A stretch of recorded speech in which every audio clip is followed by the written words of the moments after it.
find that by the age of 3, most humans can form simple sentences. That those little babies, when they're born, learn and discover what language is because of the adults, the older people, even their siblings or the children in their life, begin to form in them this concept of language. And so babies, right off the bat, right after they're born, are beginning to learn language, how to speak, how to communicate. And they grow in that. First, they start saying simple words, right? Like, it's always dada, isn't it? It's always dada.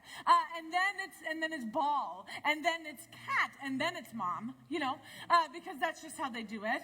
And so they learn single words, and then they are eventually able to know that there are concepts that put these words together, so that by the age of 3, a little human, can say very simple sentences.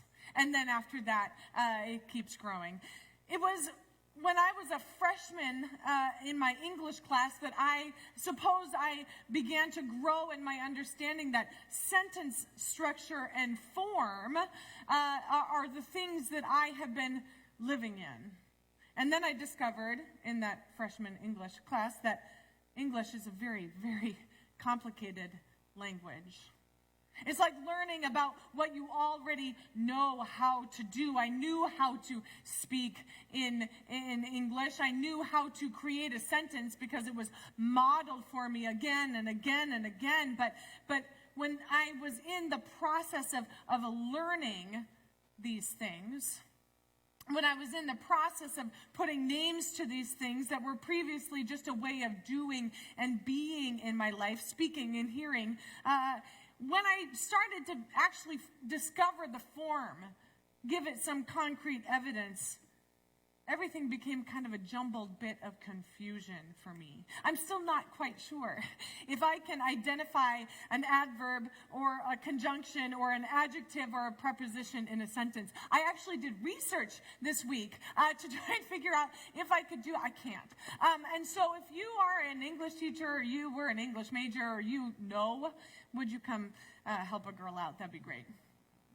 I've been wondering if this vision of following the simple way of Jesus has become for you and me like learning about sentence structure and form. You see, for some of us, we have been so immersed in doing and being in this manner of faith that when we begin to put names and language to this thing that we are so used to, it really confuses us. And for more of us, we are just beginning our journeys of faith for the first time. We're coming to know and love Jesus with fresh eyes and hearts and lives. And the language that we are putting to this journey could actually be a help to us. It's as though someone is walking along just talking to us, and we're hearing it for the first time, and it all makes sense. Either way, whenever we parse out things like this, it could be the cause for more confusion than clarity. And if this is you, please know that you are not alone in your bewilderment. You are bewildered because the mystery of God is ever unfolding. You are befuddled because the fullness of the ways of God are never, ever fully known and can never be fully known. And when we talk about following the simple way of Jesus, we are talking about exactly that. As a church with its foundation in Jesus Christ, we want to be found following that simple way. The way a 3-year-old comes to discover language. This means that we are in proximity to Jesus individually, and that communally we are bringing the body, the ever-forming group of us, into proximity to Jesus. And as that proximity to Jesus changes us, it also changes the world. Certainly this is not simple. And I hesitate a lot, actually. Hesitate to put any more words to this simple way of Jesus. It's because the actual following of Jesus is as diverse and varied as each of us are. Each of us have our own simple way of following Jesus, and together, we do that in a simple way. We believe that this mission statement is specifically not following the right way of Jesus or following this specific way of Jesus. No. We are following the simple way. Today we look at one of the ways that we follow the simple way of Jesus through intentional community. And Luke 5 is our focus for these 3 weeks that we've been in this series. So if you have a Bible or you need a Bible, they're in the pew in front of you, behind you, chairs. They're in there somewhere. It's a little bit of a treasure hunt, but once you find it, you will know.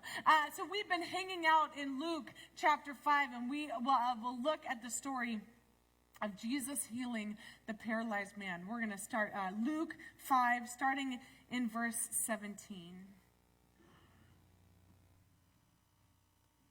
Everyone's there? I hear pages. It's one of my favorite sounds in Sunday morning worship. That and laughter. Those are my two. Luke 5, verse 17. One day, Jesus was teaching, and Pharisees and teachers of the law were sitting there. They had come from every village in Galilee and from Judea and Jerusalem, and the power of the Lord was with Jesus to heal the sick. Some men came carrying a paralyzed man on a mat and tried to take him into the house to lay him before Jesus. When they could not find a way to do this because of the crowd, they went up on the roof and lowered him on his mat through the tiles into the middle of the crowd, right in front of Jesus. When Jesus saw their faith, he said, "Friend, your sins are forgiven." The Pharisees and the teachers of the law began thinking to themselves, "Who is this fellow who speaks blasphemy? Who can forgive sins but God alone?" Jesus knew what they were thinking and asked, "Why are you thinking these things in your heart? Which is easier to say, 'Your sins are forgiven,' or to say, 'Get up and walk'? But I want you to know that the Son of Man has authority on earth to forgive sins." So he said to the paralyzed man, "I tell you, get up, take your mat, and go home." Immediately he stood up in front of them, took what he had been lying on, and went home praising God. Everyone was amazed and gave praise to God. They were filled with awe and said, "We have seen remarkable things today." The word of God for the people of God. Thanks be to God. Today I want to focus on the unintentional crowd and the intentional community. You see, there's a movement here, a trajectory in the way that Jesus draws people in from an unintentional crowd to an intentional community. You may notice when at first read that there is an unintentional crowd around Jesus.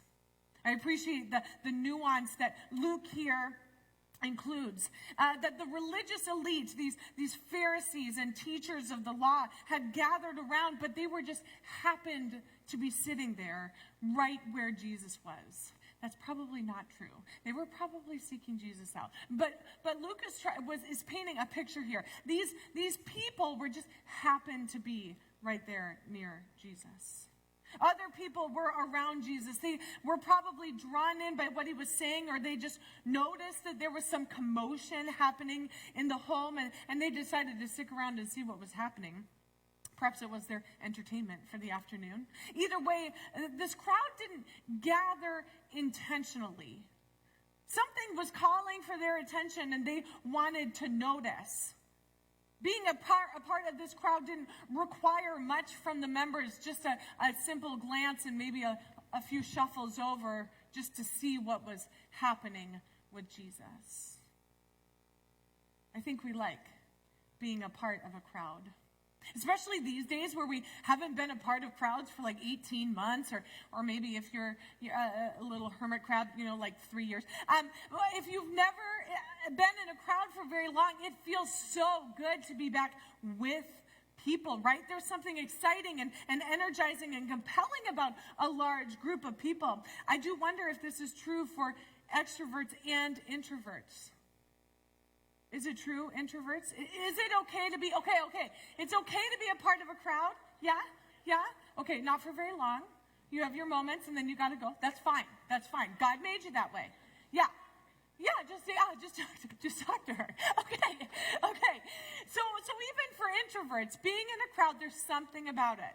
Okay? For extroverts, there's really something about it. But even for introverts, there's something about being a part of a crowd. Because in a crowd, you can feed off of the energy of others. There is frequently something to see, something to notice, something to be distracted by. You see, Jesus' presence in that town is causing the townspeople and the religious elite to check out what's going on. There's something to see. There's something to hear. There's something to notice. And for very right reason, because Jesus is there. And we will know as we keep reading all the Gospels, specifically Luke, that there is something remarkable about Jesus. Here we have an unintentional crowd. And then there's the intentional crowd. If you're taking notes, you can put unintentional crowd and then the intentional crowd.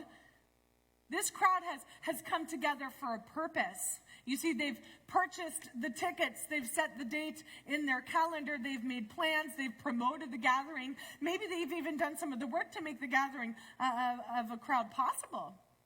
And certainly this crowd has a reason for being in the place that they are. We can imagine that there are others gathered around Jesus who have been with him for a little bit, following him from town to town. Surely the disciples that Jesus called just a few verses ahead in Luke 5, they were with him. And then there were probably even others who were catching on, who were intentionally following Jesus or seeking Jesus out. They gave of more than just a notice, but perhaps their time, their energy, their calendar, their plans.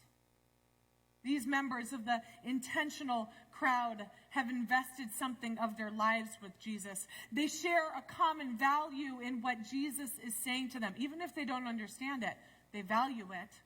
And they are compelled by the points that Jesus is making. I think that church can be often an intentional crowd. A group of people gathered because of common faith or values or moral or theological ideas. It's common for churches these days to gather up people to come together on a Sunday morning because they like Jesus and because they like the worship music or the preaching or the kids programming or the initiatives that reach out into the community. Perhaps they have friends in the crowd or a place to serve in the crowd. Perhaps there's a sense of belonging and purpose in the crowd, and it feels good to be a part of that crowd. Intentional crowds can be a gift. They draw people in. They get people involved. They move people towards something. But intentional crowds are not the end goal of the Christian life. Jesus is always calling us to intentional community.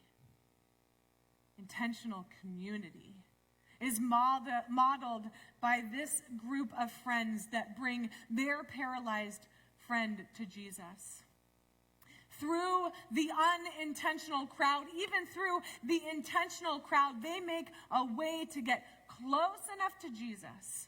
Close enough that Jesus might heal their friend and restore all of them in the process. Here we have a group of people carrying a man on a mat. Now we can imagine that it took 4 people to carry this man, one holding each corner. By the way, Scripture doesn't tell us how many people it was that were carrying this man. It could have been 2. That would be kind of crazy, but it could have been 2. But let's just say, for the sake of the story, it was a handful of people. A handful of people get word that Jesus is nearby. Perhaps they had been a part of an intentional crowd around Jesus before this moment. They must have known that what Jesus could do, that Jesus could heal people. And so they make every effort to get their friend to Jesus. Now this friend has been paralyzed for a long time. Without the use of his legs, he could not work and provide for his family. He could not participate in religious services and gatherings. Special accommodations were always having to be made for him anytime he wanted to participate in anything. We can imagine that not only did he feel useless to those he loved and to society, but that he also felt that he was a burden to his friends and family. He relied on his community for everything, and his community bore the burden of his ailments. But this community sought something for this man that he could never get on his own. He could never get to Jesus on his own. He could never even join the unintentional crowd on his own.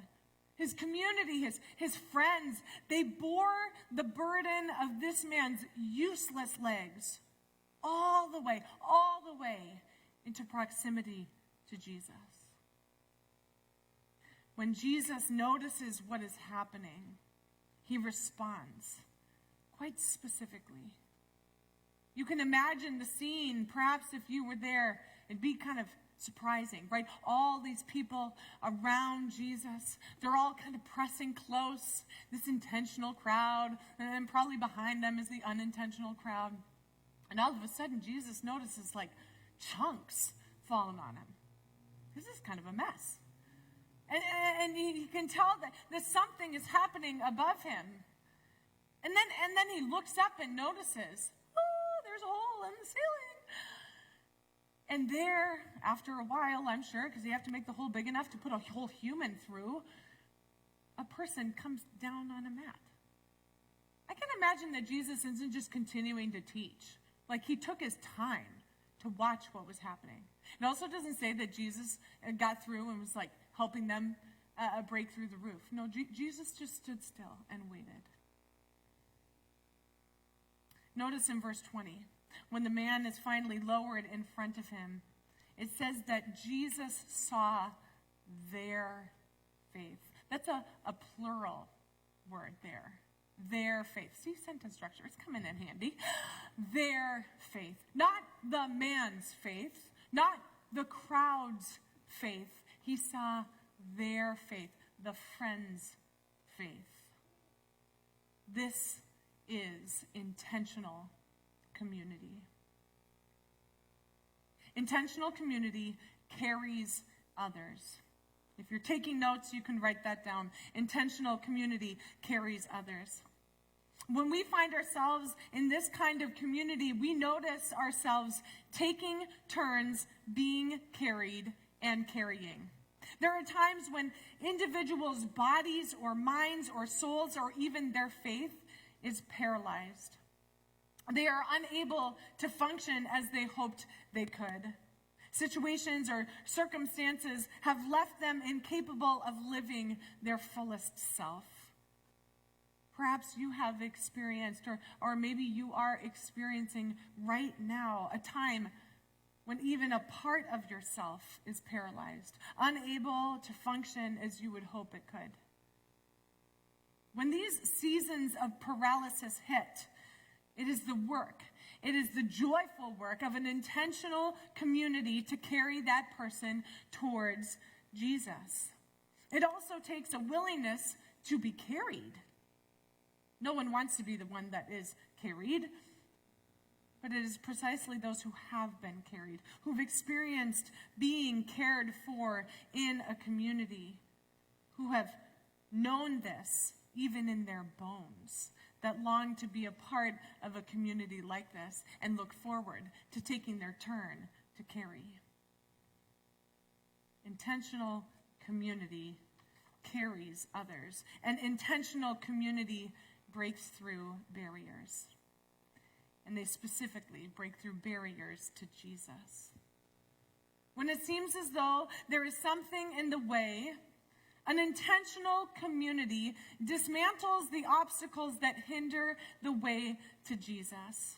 This is why we pursue justice and mercy, because justice is the breaking through of barriers to God and to life and to flourishing, and mercy is tending to the needs of those who cannot break through those barriers on their own. Sometimes, like we see here, it's the crowd that becomes the barrier to Jesus. That unintentional crowd and that intentional crowd meant that this man could not be healed. I have wondered if the church acts more like a crowd than a community. And I have wondered, then, can the church be a barrier to Jesus sometimes? Intentional community carries others. Intentional community breaks through barriers to Jesus, and intentional community is always pursuing healing. This means that we are always assessing our sick parts, being honest about them with people that we can trust, and continually evaluating our need for furthered health and wholeness. This also means that if we notice unhealth or paralyzed parts of our corporate body, meaning the church, our community, we bring those things to Jesus, and we tend to those things in the presence of Jesus, and we ask Jesus to heal these things. What's so remarkable about the account here is that Jesus first forgives the paralyzed man and then heals him. First, he forgives the man in his heart, soul, spirit, and then he heals his body. We usually come to Jesus if we are in any need of healing, and we say, come heal me, and then I'll figure out the rest of it, right? Now, I don't need forgiveness, but would you just fix the problem? Here, we see that intentional community is first pursuing forgiveness, then healing. And that Jesus offers forgiveness than healing. And that Jesus offers forgiveness than healing. Wrapped up in all these things, carrying each other, breaking through barriers, pursuing healing and forgiveness, is the consistent movement toward Jesus. Because following the simple way of Jesus means that we are continually moving from an unintentional crowd to an intentional crowd to an intentional community. I wonder if you were to, objectively, place this church on that trajectory, where would you put us? Would you say that we are an unintentional crowd, having just noticed Jesus? Would you say we're an intentional crowd, people who've given something, but not everything? Or would you say we're an intentional community, marked by carrying one another, breaking through barriers to Jesus, pursuing healing? Are there parts and pockets of us that are one thing and parts and pockets of us that are another thing? Can we very well have all these different situations in the midst of our body, being a crowd and a community? I think it's possible. And to answer this question doesn't imply a sense of doom for this congregation. Not at all. I just wonder for you, for us, what it might look like to take an honest assessment. Because this is what we want to hone in on during our time focusing on these three mission pillars. That movement towards Jesus, that proximity to Jesus is what we are pursuing. There may be times that our church body functions more as an unintentional crowd than an intentional community. That crowd is still aware of Jesus. There may be people in our body with us here on Sunday morning, online, at youth group, on Wednesday nights, in Bible studies, even in community events. those we meet while we're walking our neighborhoods that are drawn in as an unintentional crowd. That's the first step. The next step is to find some intention within that crowd. The step after that is to find some intention within community. And you may notice as you draw to Jesus that healing is taking place, that forgiveness is becoming a regular part of your and our life together, that you're noticing barriers in the way for people to encounter Jesus, and you are discovering your unique gifts and abilities to break through those barriers, to carry people, to invite healing. So I wonder, could we assess our crowdness or our communityness? How often would you say we are regularly carrying one another and being carried? Are we noticing the barriers that stand in the way of others? Are we those barriers? Are we consistently pursuing healing? Are we asking for forgiveness, and are we being forgiven? Are we honest about the hurt places in us? The places that we are paralyzed? The places that aren't working, the things that aren't working well? Jesus' proximity to the people gathered is what makes the difference between a crowd and a community and then a Christian community. Because people, hello? We got it, God. Yeah, okay. Notification. People can be gathered around things all the time, right? Maybe that was just a text letting us know we could be gathered around something. But only those who are truly gathered around and then toward Christ can be in Christian community. Certainly, we could be gathered around fancy things, cool music, flashy programming, glitzy new campaigns. We could be gathered together because we love hymns, or because we love Bible study, or because we love service projects or life groups. Instead of those things bringing us towards Christ, we make them synonymous with Christ, and it displaces our discipleship. But when those things become the center of our being, those things become the center of our being together, we are not a Christian community. We're a different kind of community. Here at Newport, we simply want to follow Jesus. And that is the most complex thing that we can do.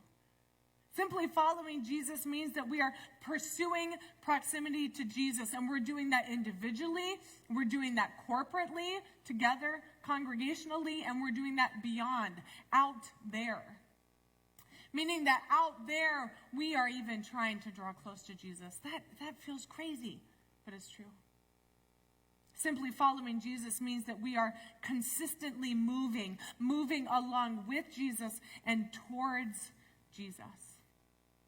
And so I wonder for you, for me, for us, where is Jesus in proximity to this community? I'd like to invite you and me into a time of reflection and response if the Spirit calls for a response from you.